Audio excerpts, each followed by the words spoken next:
Yeah, so this is work done by my collaborator at Peter MacCallum Cancer Centre, Piers Blombury, and his lab.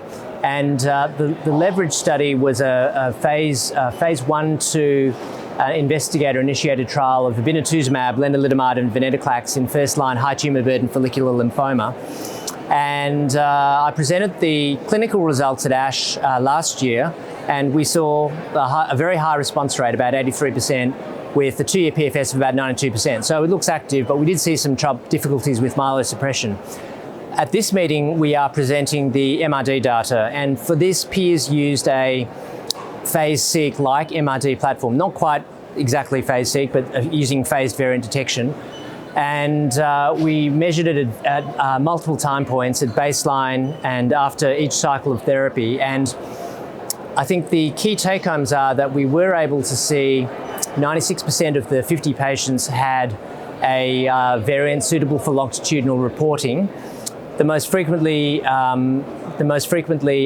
mutated genes for reported variants were BCL2 and immunoglobulin genes, as you would imagine.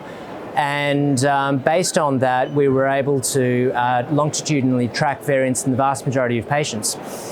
We were able to see quite nice changes in kinetics of MRD after each successive cycle of therapy, and we were able to show rapid MRD clearance in the majority of patients relatively early on during treatment. We were also able to see some patients who cleared they became MRD negative very early, and then had a positive end of treatment PET that looked like they were a non-responder. However,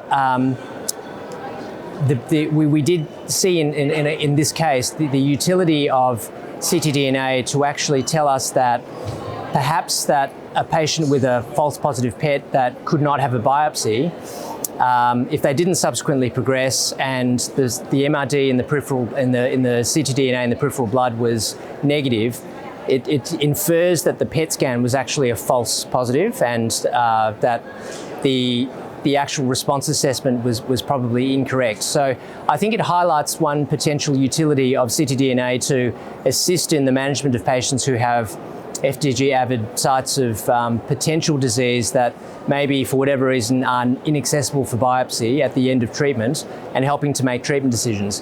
We also saw a patient who clearly progressed clinically and had biopsy-proven progression, who was apparently MRD negative at the end of their treatment.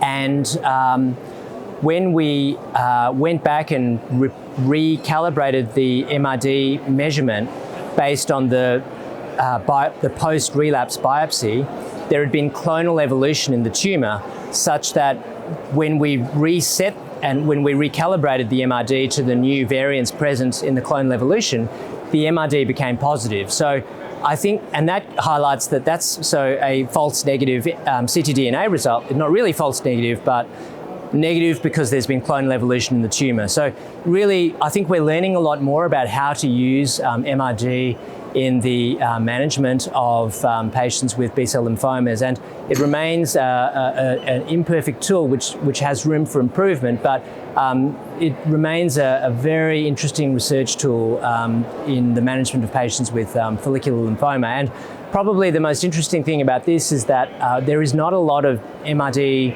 phase-seq data about follicular lymphoma, so our abstract is relatively novel in that sense.